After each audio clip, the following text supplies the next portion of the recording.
Great quote by Albert Hubbard. He said, "To avoid criticism, do nothing, say nothing, and be nothing.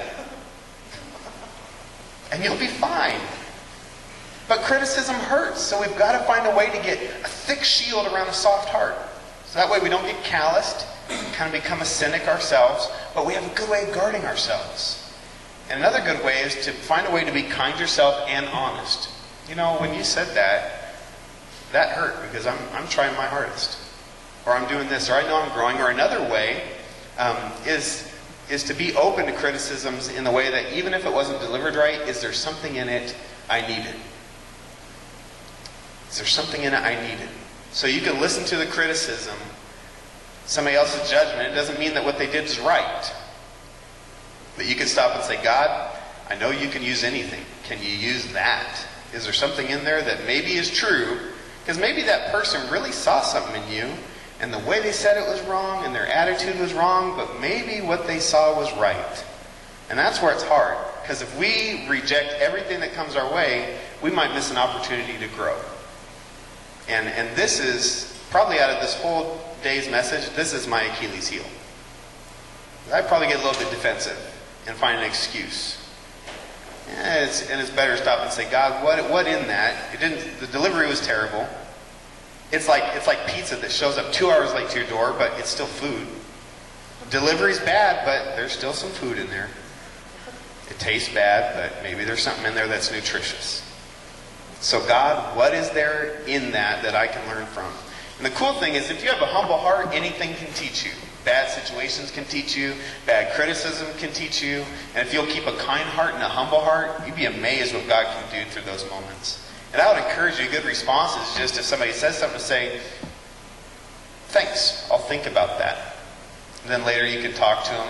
You know, I see your point. I don't think the way that you said that to me was very kind, though. You know, and you can actually, I just find it's easier to be honest with people. You know, of course, go back to the kindness and tolerance and patience thing yourself. Because we always got to start with ourselves, right? And I know that shooting an arrow back at somebody who shot an arrow at you is not usually a good way of resolving things.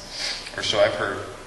So find a way to even filter through those criticisms. Is there something good in there I can learn?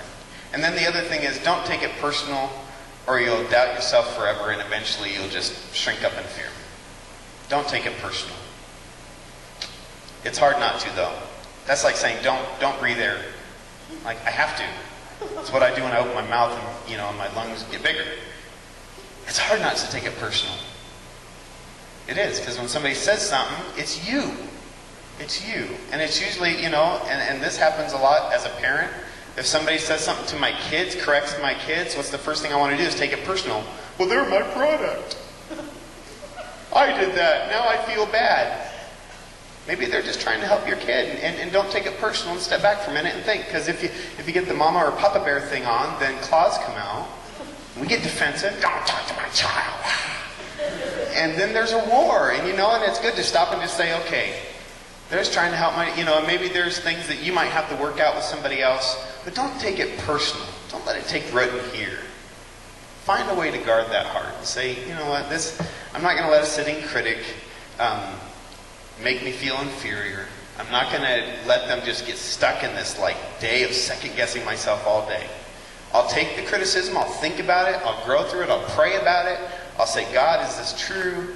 But I'm not going to let it make me feel inferior or hold me back. Because God has great things that He wants to do in you and through you.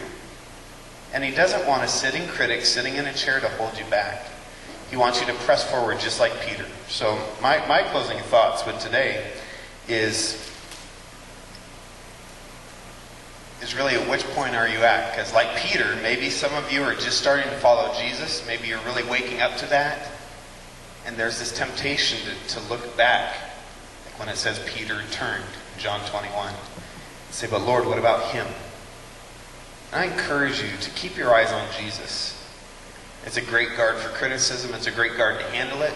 It's a great guard for you to not be so critical of other people as well. But also, most importantly, above all of this, it keeps you on the mission.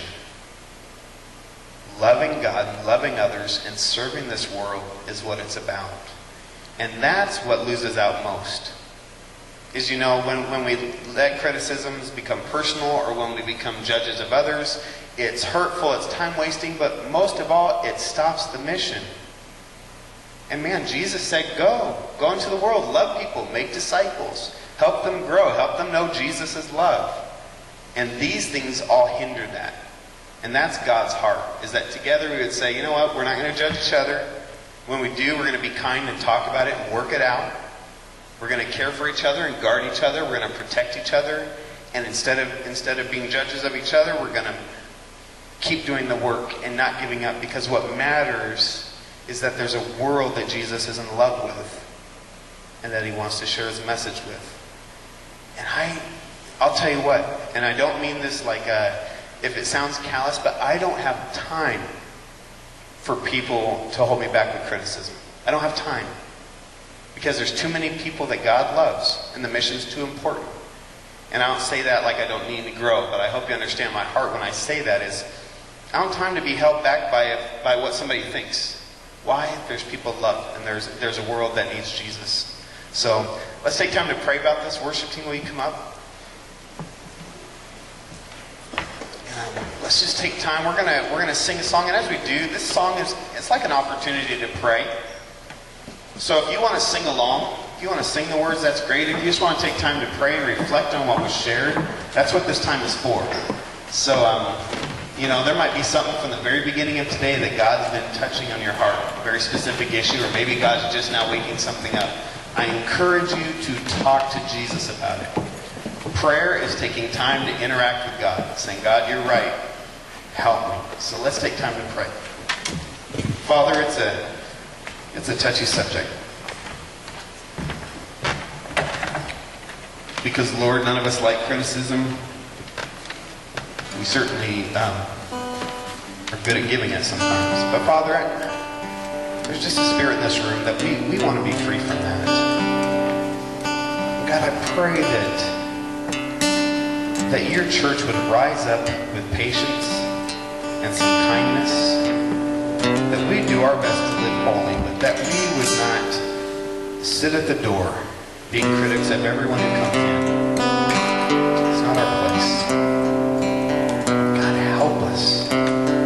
Help us to respond today to what your Spirit's doing in each of our hearts as we